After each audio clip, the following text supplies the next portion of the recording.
I am the future Flash. You guessed it, Savitar is revealed. Plus, Olicity, they're in the Hurt Locker. Things aren't going so well on Arrow. And Lena Luthor is teaming up with Queen Rhea. This is not good, but we're going to talk about it right now on Super Chat. Savitar is revealed! We've been waiting for it. Maybe too long we've been waiting for this revealed, but we have so many more questions now, and we have some great guests here with us today on Super Chat to talk about it. Please welcome all the way from Raleigh. We have authors Queen Griffith and Susan Griffith, and they do something that you guys are going to be very excited about, the Flash and Arrow crossover book series. This is awesome. I mean, I'm always wanting more crossovers, and this is the answer to that. Tell us about the series, and you have a new book that you've just released as well. I'll do it. We do. We have, stay in camera. We have two Flash and Arrow books. The first is probably too far to see it, but Flash, nice. The Haunting of Barry Allen. She's got one. Yes. You should have one. And then this is the story begin. The story end is in the Arrow book, which just came out, called there we go. A Generation of Vipers. Yeah. So it is a Flash Arrow crossover. And that's what we've done. And so what inspired you to start writing these books? We got a call from an old friend of ours, Steve Saffel from Titan. Yes. And he had a couple of projects that he was willing to pitch to us. Nice. And it was at Dragon Con about 2 years ago now, I think. I think I was at that Dragon Con. Probably. Yes. And we started chatting, and he threw out the first one, and we were like, it's okay. We like the show, but it wasn't really calling to us. And then he said, Flash Arrow, this man got so excited. And, love a crossover. Oh, he's a big DC Flash fan. Yeah. He read all the comics, so he's like, yes, no matter what, yes, that's what we're taking. And, we're doing it. Yeah, and that's how it happened. And then, they said, we're gonna, what do you think about doing a crossover with Arrow? And we're like, yes, because I was a big Arrow fan at that point. Me too, yeah. And because I was, watching that first, and then, but he's going, yeah, Gorilla Grodd, I'm in, and that was the end for him. So that's how we got the project, and it was really exciting, and it was sort of like a dream job. Yeah, I mean, we hadn't expected at all. If you're a fan of these shows, if you're a fan of DC Comics, what better thing to write? And people want more of the show all the time, and you only get what the CW puts out. So this is a great way, if you want more, you have to go and find these books. ClayandSusanGriffith.com is your website. Do you sell them there?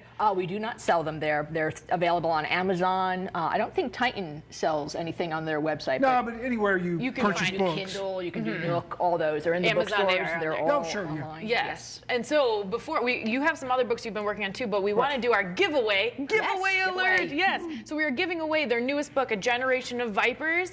And all you got to do is get out your phone right now and text FLAAROW, FLAAROW, to 31403. You got to do it by 2 p.m. this Monday, so get your text in and you could win. They're going to sign a copy, and you could win it. And I'm excited. I started reading the Flash one. I love it so far. It's so cool. It's so cool, especially pick these up for summer when you're in a lull of the show. Yes, and you miss them. Perfect for the in-between the seasons. Perfect. We're by the pool. And tell us about the other books you've been working on.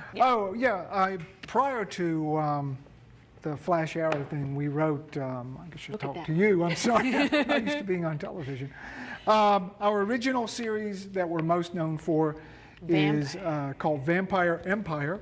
This is book one, called The Greyfriar. It's alternate history steampunk. Oh, cool. Romance, action, adventure. And then we have a trilogy called The Crown and Key. Crown and Key, thank you. Crown and Key. This is the first book called The Shadow Revolution. That's from Del Rey Books. That's Victorian magic. Okay. So like Charlotte Bronte's Avengers, as we like to call it. Oh, Charlotte Bronte's Avengers. So I like a little superhero group that gets together and forms and fights evil in London. So that is cool. So it's been fun. So make sure you check these out. And again, you can go to ClayandSusanGriffith.com. If you had any questions or hit me up and I'll tell you where to look for them. I'm so glad to have you guys here, and I'm so excited. And what better episodes to talk about? Oh, the big ones. Big ones. Big reveal ones. Of course, there's a big reveal. Spoilers. If you haven't watched, I don't know why you're watching this if you haven't watched it yet, but spoilers, Savitar has been revealed to be the future Flash, which a lot of people did guess. Yeah. And it's a really creepy villain. And so. I want to go into our question of the week, and I want to give a shout out to our the Flash discussion group, Lance Ospresser and crew over the Flash and the Arrow discussion groups and the Supergirl discussion group, because they helped with our question of the week. It is, which villain creeps you out the most? And I know my answer, but let's hear from you. What do you think? We got Killer Frost, Adrian Chase, Queen Rhea, or Savitar? Savitar for me is still the creepiest. Yeah. And like we were talking earlier, just the way he gets down on the ground, it's very animalistic. It reminds me sort of like, almost like ape-like. I know, like Grodd. Grodd a little bit. It was very animal, like alien or insect kind of thing. I just was very creeped out by him doing that. I hadn't seen him do that. Yeah. And I wonder if it was a choice because I guess maybe it's this Barry is devoid of all human emotion, only care, I don't know, we don't know what he cares about, we don't understand him yet, but maybe that was a specific choice, was to make him very animalistic. Yes, and maybe we're talking about the suit too, it may have something to do with how the suits function. True, yeah. But still, just the way... Like step out of the suit. It's a very odd Iron Man It's just a zipper. look, but it was, it was very cool and very creepy at the same time. Super creepy. Though my creepiest one is still Grodd for some reason. Just Grodd, of all time, it's Grodd. of all time, he's just, not telepathic gorilla. Not talking, no lips, and just staring at you, and could kill you with just a flick of his little fingers. And plus the voice. The voice is creepy. I'm not a big ape person anyway, so like the whole thing, apes bother me. Which bothers him to no end because he loves apes. I'm a big ape guy. He's an ape guy. Well, so now you're not probably creeped out by Grodd, but who are you creeped out by? Well, of the choices here, I also would choose Savitar just because the suit is strange. His voice is weird. It's a really cool design. I can't remember the name of the guy who designed it. I was reading about him the other day and I've already forgotten. They've got some great costumers on the show. Yeah, that's a fantastic look. The lighting from inside as it opens up. Of all time, though, I find Zoom a lot creepier. You do? Than, the episode from season 2 where Zoom breaks Barry's back and then drags him around the city to show him off to everyone is one of the greatest moments of the show. It's just fascinating to watch. And Zoom it's was great, so great CGI too. I mean, for a TV show to do so much CGI, especially the whole Killer Frost sequence that they did. That was fantastic. It was sort of the ice slide. Yeah. That was terrific. Like I'm waiting for the ride at Carowinds. Let's do the Killer Frost ride. I think my personal opinion is that Chase is the creepiest villain this season. There's something maniac about him. Yeah, unpredictable. Yeah, and the fact that he has to be face to face with Oliver. There's that whole, they know each other's secret lives, and then they know each other at work. That is cool. I think Arrow's doing a very strong job this season. On Facebook, Chase Hildebrand, he's one of the directors here. He said the best current villain across the shows right now is Killer Frost. She's a cool villain, pun intended, just by herself, and it add that she's trying to kill her best friends, while deep inside is good Caitlin. So it's a very multi-layered villain. I think, Killer Frost is creepy, but I also think she's a lot of fun. I've been having a lot more fun watching Danielle Panabaker as Killer Frost. Also on Facebook, yes, give her that role. That is fun. Also on Facebook, we had kind of an overwhelming Adrian Chase. We have Prometheus, Adrian Chase, Savitar, and Savitar. So, I think Adrian Chase is winning on Facebook, but then on Twitter, because you got to do all the social medias. Twitter, Savitar. Savitar rules. Yeah. So Adrian Chase comes in second, but a lot of people voted for Savitar. Not many people are freaked out by Terry Hatcher, which I'm kind of a little freaked out by Terry Hatcher in general. Just kind of know. She brings baggage to the role. She does. Yes. That you kind of know you expect her to say mean things to you. Exactly. It would be weird to see her as real sweet, I guess. I remember her from Lois and I do too. Clark. She was sweet then. She was sweet, and so watching her now, it's taking me a while to adjust to that. Yeah. Oh, she could kill me. I think she was feisty in Real Housewives. Yes. Yes. Okay. So I think that's more what I'm remembering her for. But I grew up watching Lois and Clark. I just don't specifically remember it. I like her clothes in Supergirl. I like her outfit a lot. The Queen Rhea outfit is very cool. The high collar. And then just what she wears, the very sharp dressing with her and Lena Luthor. Looks great. Those two, they're a duo. Yes. Look at that. I don't ever look like that at work. You see what I look like at work right now. This is a nice superhero shirt. So, okay, I think it's kind of a tie between Savitar and Chase. whatever creeps you out is what creeps you out. So, but I want to talk about Flash, but I want to get into Arrow first because last week's episode in Arrow was one of the strongest of the season, I thought. There were a lot of really great moments where if there hadn't been such good character development between Diggle, Felicity, and Arrow over the years, it wouldn't have made sense. And the whole subplot of Helix, where you're kind of like, I don't understand where that's going. I think it's a breadcrumb because my question for you is, who do you think is this Caden James? Now, we saw Caden James in The Mask. We did not see Caden James' face. No. Who could he be? Could he be somebody else? Who do you think? Well, I don't think he's Chase. No. Because he's never evidenced any computer skills of any True, type. So. but at the beginning, the arcade game. So first of all, right, how you many did. creepy arcades do they have in Vancouver? Because they're always at a creepy arcade. It's either an arcade or a warehouse. That's all they've got there. Yeah, but at that very beginning scene, That's true. He did. there was this the screenshot of Prometheus' face and like a throwing star go by. So maybe maybe it's something with the vigilante or something. Somebody's in cahoots with him. It's a tough choice. Is he more than just this Edward Snowden type? I hope not. I want him to be a little bit more something exciting and different. You know, I mean, we were talking about thinking that some of these villains that were having all these guys was Tommy, and we kept thinking, oh, Tommy's gonna come. That would have been like I a thought huge for the thing. longest That time would be cool. Tommy was coming back. Hey, could. But then with the arcade stuff now, like, no, that we threw that one out the window. Yeah, but so maybe. now I'm not sure which direction they could go at this point. I know. It's possible they're using him to set up to be the big villain for next year. That's true. He's a brand new That- guy, I'm sure and he's that- going to be the season that's what I'm 6 thinking. villain. That would be cool. Hey, I did not even think of that. But it was kind of sad when Helix dumped Felicity at the end. She seemed to take it well. But do you think she's severed her ties with the team now?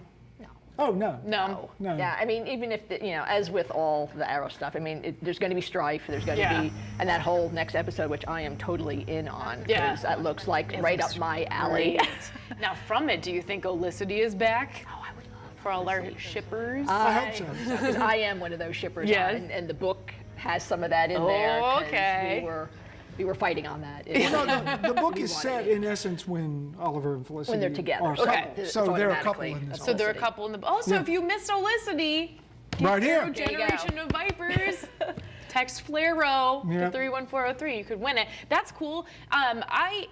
Would you like to see them together in Yes. this show? You do. I would. Yeah. Okay. I would too, but they got so much baggage building up behind them now. how do you have a And clear path? How do you get? Yeah, I don't think you're ever going to get a clear path. And, I don't think so And I feel either. kind of bad to watch that change, that transformation, especially of Felicity, because I liked who she was. I know. And watching her go to these dark sides tends to change that vision of her for me. But does. I want dynamic to her. I want for her more than just to be the person who's overseeing and overwatch all Right, that kind of and I stuff. think they've done a good job with this. Yeah. Now each show kind of had like Flash has kind of Iris is almost the Felicity. Yes. But I think that Arrow has done a better job of building up her character 100%. with the backstory of her being the hacker and having more of a dark side. So she's always kind of teetering on that edge. Funny question, as a writer, and I know that these are, based off comic books and visuals, whenever a character makes a kind of a choice, do you think that they have to really overtly show it in their outfit? Because there's a Felicity smoky eye when she decided she was going to go, look at this. Well, she doesn't get a costume. She has the smoky True. eye is her costume. That's her costume. So when she's going to the dark side, she gets the smoky eye for, Yep. because people like us who may not catch it Yes. might be like, oh, that's her dark side. Yep. But yeah, no, it's funny, it's amusing to It is, watch. yeah. I think most people catch it and realize what it is. Uh-huh. But yeah, I mean, I'd rather have, because I was laughing because everybody in the van got to Yes. pull down their mask. She got nothing. She got the hat She and had the a little smoky hat. eye. No, and the hat really ruined the look. It really took you right out of the vampy look. I know. I don't know. Another question I have for you is that Deathstroke is going to be in the finale. How does Deathstroke fit into the plot? Is it an integral point of the plot, or do you think it's just a cameo? I don't know. I mean, it looks like he's going to be asked by Arrow in some way. So that's what I'm thinking. I think that's what I've been assuming and seeing some clips from. And I'm wondering if Arrow's just in over his head, and how this became the choice to go to solve the issue. I have no idea. How do you go to that? I mean, exactly. Well, I can't remember how they wrapped that up, that plot. The last I remember, wasn't he in prison on the island? I thought so. Yeah. And, So I would have to assume Arrow goes to him and says, I can't do this by myself. I need you. Come help me, and then we're quits. We're done. You go free. Do you think that would happen? That would be bad, but I don't see. But yeah. But I want to see it. Yeah. Well, you need to put him back in play anyway. At some point, he's got to come back into play. He's the best favorite. villain they have. Yes. Yes, it is. Those were the strongest seasons. Yes, One and two. 1 and 2, fantastic. The OG Arrow, I love. Those are my favorite. And basically seasons. because there was background. Yes. He was on the island. They were on the island together. They lived and survived and went through hell together. So that all had resonance, while some of these other big villains, there's no resonance yet. You don't get it. Right. You don't get it. And you don't get those payoffs that the villains like Deathstroke can bring to the table. So to see him back and to have another storyline, because as with all comic books, villains are never gone for good. No, they're never gone. They're coming back. Never gone. And the big villain revealed this week on The Flash, as we've seen, spoilers, The Flash, his future Flash, Savitar. What? I know! Look at this, look at this. I love what they did as another version of Emo Berry. I guess all future. Oh my God, how many emo berries are they gonna have? I know. And is it a wig? If it's a wig, it's real good. I think it's just long-haired Grant Gustin. Yeah. But with this kind of creepy scarred-up face, although he didn't age, so no, he's very whatever he's eating is working for him. But this was a cool scene. But my thought when I watched it was, well, next season won't be a speedster. Like, it just didn't excite me that much. And I think it's because there's so many questions, and they have 3 episodes left. I know, that's a lot to wrap up. it up. And I was expecting the trailer to maybe lead towards a little bit more of that. And what the trailer showed for next week is they're doing like almost a memento thing with Barry. They're kind of wiping his memory a little bit. Yeah. So to try to throw off Savitar. Which actually I'm looking forward to, because just from the little bit of the clip, you got kind of that goofy Barry, almost a season 1 Barry, and I miss that Barry a lot. I know, I do. And every now and then when he comes back, because he comes back in little spurts, but he's so troubled now. Yes. It's hard to ever get to that point Which again. is understandable, Right. and I applaud the show for giving him an arc. Yes. He's very much the leader now. He's become the father of the group, whereas before he was the son to a series of fathers. Now most of them are dead or gone. Yeah, except for Joe. Joe's holding on. Yes, nothing better happen to Joe. Oh yeah, if they do I anything almost to thought Joe. for a second it was Joe when he said something on the couch. Yes. Did you have that one moment where like, it's Joe? I panicked but for it wasn't a split Joe. second, and then I was like, okay, I think we're good. I thought for the longest time it was Ronnie. Yeah. That's who I always assumed it was, because that would have attached him to Caitlin. Yes, Caitlin. yeah. And maybe when they saved Ronnie from, or didn't save him from the wormhole, actually what happens, he got sucked into the Speed Force and he's Right. been trapped there. Yeah. But hey, they don't pay me to write it, so Yet. Yet. But you could do it. You could do it. I could have done it here, yeah. But maybe you could write it better, because I don't get it, and I don't understand why. And I guess we're not supposed to understand why. But I just, when it was revealed, were you excited? Were you just kind of like? I was a little wah wah wah. Yeah. But that's me, only because it's like, oh, yet another one. Right. And I was like, how many? I'm a little tired with the time travel thing, Yes. because it's too easy and too much messing up. I'm having, and I know they're leading for Crisis on Infinite Earths, and this is what this I'm assuming is leading up to in some fashion. So you sort of have to do that kind of multiple thing for that event to have an impact. Yeah. So I'm giving it because I'm going, I think I know where they're going with it. Yeah. But I was like, oh, another one. So how is this all going to play out? And you still got the one with the long hair. You got the original, and then now you're Is that slightly future Barry? This guy? Like, we have no what? way of knowing. There's so many, and it's. I just think that it made so many more questions that I don't know if they're gonna have time to answer all of them. They'll sum it up, but I don't know if the pace is right. Could it be an alternate Earth? It could be. I don't know. That's the only thing that would make. But how would he know everything from this Earth 1 Barry? Yeah, Right. that's true too. So, yeah, I'm going to give season 3 a little bit of love, because Okay, good. Somebody needs to. here's where I think they've succeeded. But in an overarching theme, and this is what I think Greg Berlanti does really well with his shows, is every season has an overarching theme. And they hit it really hard last night whereas other episodes have kind of let it slide. But Yeah. the point being, and what makes it different from Arrow, is that these people love each other. Yeah. And that's the only thing that matters. And that's why they do all this stuff. Yeah. This Barry, who is Savitar, and the other Barry we saw in the future, no longer has that. Yes. So he has seen evidence of, I better keep these people close and protect them and love them, because that's all that counts. I mean, ultimately, that's what Joe said. It's all that counts. And that, I thought, was a really strong moment. And I'm glad it came from Joe.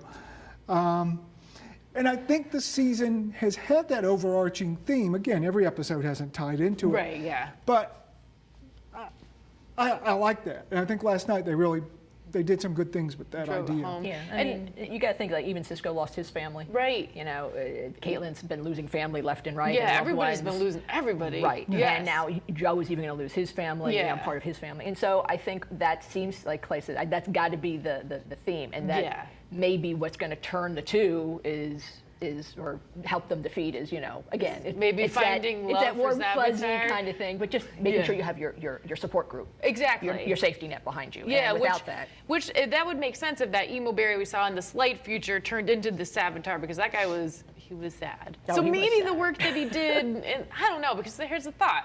When Barry went into the future and saw emo Barry, he kind of brought the gang back together. So you would think that would have turned it, unless it's not the same guy. There's so many questions with time travel. I cannot keep it straight. Time travel causes such a disarray in figuring anything out, because everything can be reworked.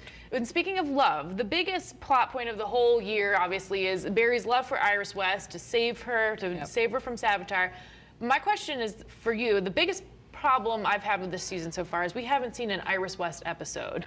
We are supposed to be devastated that she's dying, but the writers have not done anything to really tie us into her character. We haven't seen even a lot of backstory about her. As writers, what would you have done differently? Oh, definitely push more Iris to make that connection, because you know, it's with most things. If you don't have a connection, you're not feeling for those characters, you're not cheering for those characters. Yeah. When something happens to them, like you said, even with this, you know, all these little bits. And we care about Iris. We don't want her to die. We love Iris, and their relationship is what drives the Flash. Right. But the writers haven't shown us enough of her. There should be an Iris-centric episode. She's just been a token this season, and I don't like that, because she has so much more potential. She does. The actress is great, and they started doing that a little bit better at the beginning of the season. Yeah. I think they got too much plot going. Yes. There's little she can do when it focuses on fist fighting and running super fast. She's out of place. She's always It's just like kind of Joe. sitting there. Joe got left behind too. Yes. And I missed that, because the Joe Barry relationship is like my favorite relationship on television he's great. ever. He's like the guidance for Barry. He's fantastic. Yeah. And we is put Obi-Wan. more Iris in our book. And we've gotten a lot of feedback from the Iris fans going, oh, thank you for letting Iris go out and do her Because she's job. important. Yeah. She goes out and reports and does things. We haven't even gotten to see her do that. I mean, we've seen more of Kara Danvers reporting than Iris West. Does Iris still have a job? I don't know. She's never. She's always at the apartment. She's always at the lab. That's it. She's only two environments. Give her more. The character's flat. They haven't developed her enough, and it's not helping the whole entire, like, the theme of the season. Yes. Yeah. The payoff's not going to be as strong if they don't really set that stage and get our emotions pumping for what's going to happen. I mean, we know they're getting engaged. We know they're off the gauge. And they're back to being engaged. Right. But that's not enough. It's not enough. You need to really connect. Like, why are they engaged? Why does he care? You know, like, what's the driving force between their relationship? And I don't want to put her in distress. That's a damsel in Well, distress. you don't want to kidnap her every week. That's what or it is something. like. Yes, and so they're you know, I'm glad to see them avoiding that, but you still got to show her as being a reporter. Yes. You still got to have her be her. She's the Lois Lane of this show. Or just maybe some things when they were kids, things she did with Barry that made him fall in love with her over the years, because this has been a relationship it's not like it started in the season in 2016. It didn't start. It started back when they were kids growing up together. So, which, you know, is growing up together, a little weird. But, you know, I would like to see some flashbacks. But I would like to see some flashbacks. They had some good ones in Supergirl this week. Supergirl this week was a pretty cool episode. There, what I had a question for you about as a writer, something that happens in the CW shows a lot is a character such as Kara Danvers was being, or Supergirl was being a little overeager and a little impulsive in fighting crime. But they solved it by the end of the episode.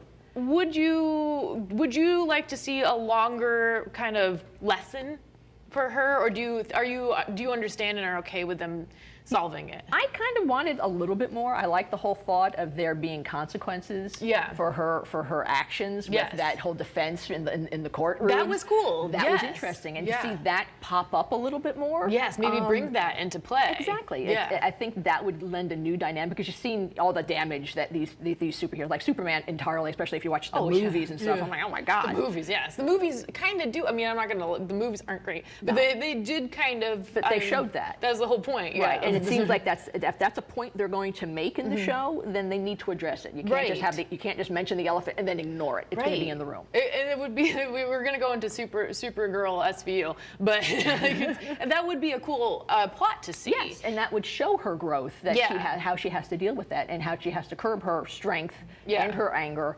and be a little bit more conscientious of what she's capable of doing. Because she's been a little reckless this season, but the show has done a very good job of, each episode seems to have a pretty strong theme, and they really hit the mark and develop it, and there's always kind of a payoff at the end. But at the end of this episode, though, we see Lena Luthor going into working with Queen Rhea. But why do you think she did not tell Kara that she met her? What made her change her mind? Was it because Kara ignored her call, or did you? Well, my suspicion is, I mean, that's what it'll come down to. And at some point, Kara will think, oh, crap, I had the chance to stop this, but didn't. It's one of those little moments in life where if I turned left instead of right, so-and-so would have been better off. Yeah. And she'll worry about that, and everyone will say, no, it's not your fault, but it'll give her a little bit of angst. And I suspect Ms. Luthor is likely either attempting to play a long game and thinks she will come out on top at the end. Maybe. That would be neat. Because she seems pretty self-contained and seems intelligent. Self-aware. She seems like she's ahead, a step ahead. But does it say a lot about her friendship that like one phone call is kind of missed and then she makes a decision? I'm wondering if it was just the writers going, we want to keep this, everybody on their toes. Yeah. She's a Luthor. Yeah. And we all know that's their arch enemy. So we can't have happy, good Luthor. All the people have got to be suspecting at any moment the real Luthor is going to come out. They've done a great job with it, and this actress has done a great job with it. Yes. Tonight, Arrow returns. This episode looks great. It's also very well shot. The lighting is very cool in it, so props to them. But make sure you tune in at 8 for Arrow. And if you want to win the book that Susan and Clay just wrote, Arrow, Generation of Vipers, you need to text FLARROW to 31403 by Monday at 2 p.m. And thank you guys so much for coming on. I'm so excited about these books. Are we eligible to win the book? You're not eligible to win, but I think you may have one. We'll call Steve, the publisher. Yes, but thank you so much for being on. It was such a fun time. Thanks. I'm glad you were here, and we're looking forward to what else happens on the CW next week. Join us back here next Wednesday for Super Chat. That's all for today. Bye, everyone. Bye-bye.